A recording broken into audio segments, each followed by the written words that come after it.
The Republican National Convention officially opened on Monday, but events got underway Sunday morning with a special worship service much in the style of an evangelical megachurch.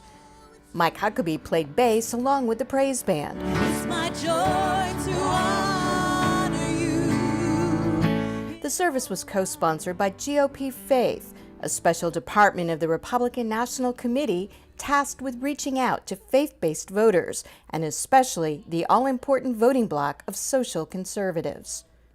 We're in awe of you, Lord, and while we watch the world seemingly being turned upside down, we know that you're on the throne, you're in control. Chad Connolly is National Director of Faith Engagement for the RNC. Well, it's our biggest segment. It's the most reliable vote. I tell people that the Republican Party is a natural home for people of faith.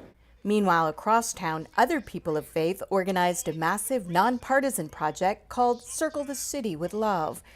Thousands of participants gathered to rally against violence, fear, and hate.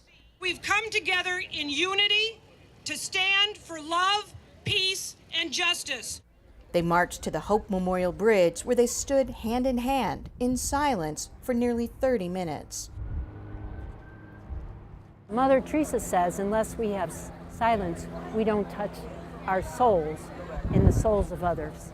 In some ways it's a symbolic act, but at least it's a way of giving a witness that there's this community of people who are really committed to working together for the common good. People of faith across the spectrum were active in many ways here in Cleveland, both inside and outside the convention hall.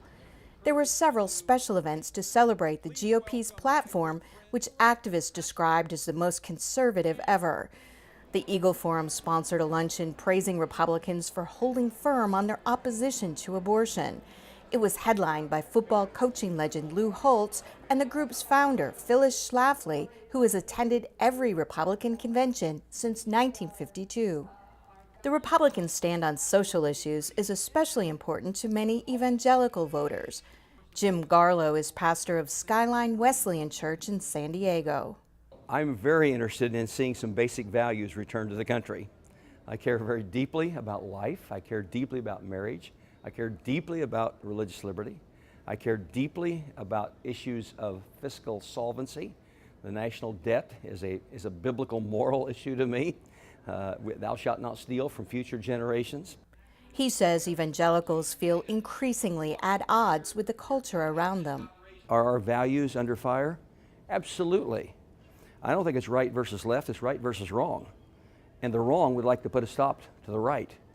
Evangelicals make up about a fifth of all registered voters. According to a new Pew survey, about 78% of white evangelicals say they do plan on voting for Donald Trump.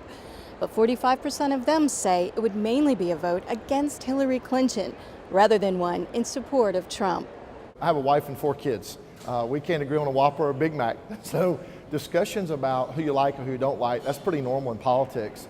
I think you're going to see people unify. Connolly is urging evangelicals who may have concerns about Trump to consider issues rather than personalities. He says his position at the RNC was created to help make sure those Republican-leaning religious conservatives actually get out and vote. George W. Bush got something like 83.5% of the faith vote, the people who are committed to church. And that number's come down through Senator McCain and Governor Romney, probably because our side just assumed they would come out and vote. So part of my job is ticking that back over to 80, 81, 82.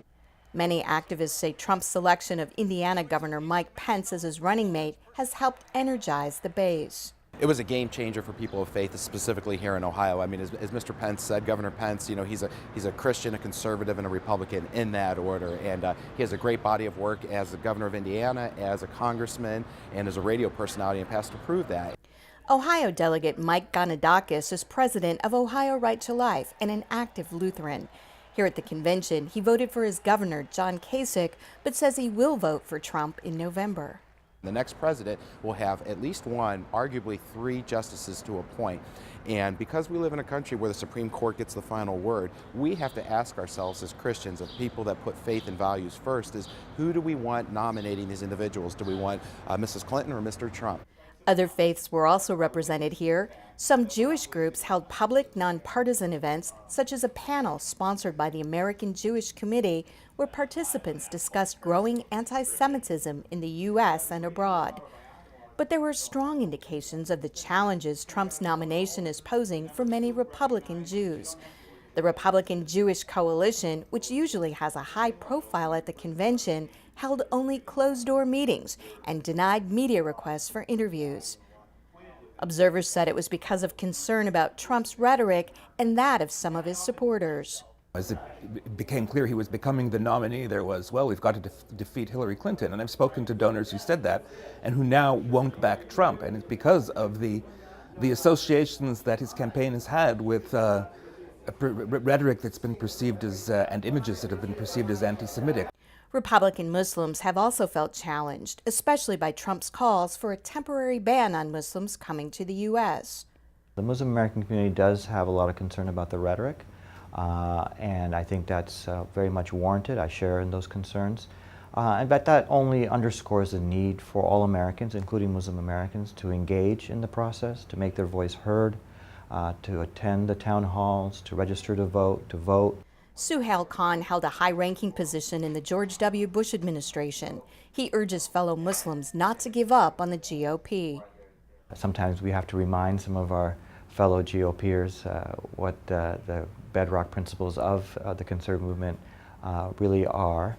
But that is something that I continue to have enthusiastic support for as an individual, as an American, and as a conservative Republican. And so that belief hasn't wavered by any degree. The RNC tried to demonstrate religious diversity through the prayers that opened and closed each session, including prayers offered by a Muslim Trump supporter, a Mormon leader, and a Sikh party official. But some of the prayers generated controversy. Before offering his benediction, South Carolina Pastor Mark Burns declared Hillary Clinton and the Democratic Party, quote, the enemy. Outside the convention hall, some faith-based activists urge Republicans to consider how their policies are affecting people at the margins. Immigration, wealth inequalities, healthcare inequalities, housing inequalities. It's time now for all of us to step up and to build a nation and a society in which it's inclusive and not based on greed and not based on corporations, but based on the will of the beloved community. Nuns on the Bus, a group of Catholic sisters and their supporters, came to Cleveland to promote dialogue about social divisions and economic inequities. Because of security restrictions, they couldn't bring their bus into the convention area, so they pulled wagons through the streets, handing out lemonade. Lemonade, lemonade, get your good lemonade. And initiating conversations.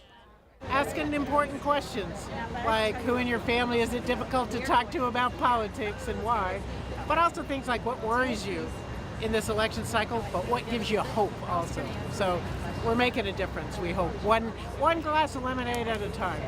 Analysts say this was one of the most contentious conventions in recent memory. Still, many leaders here pledged to work for healing.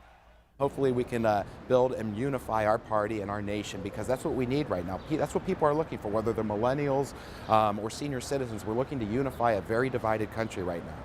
That may be the biggest challenge of all heading to November. I'm Kim Lawton in Cleveland.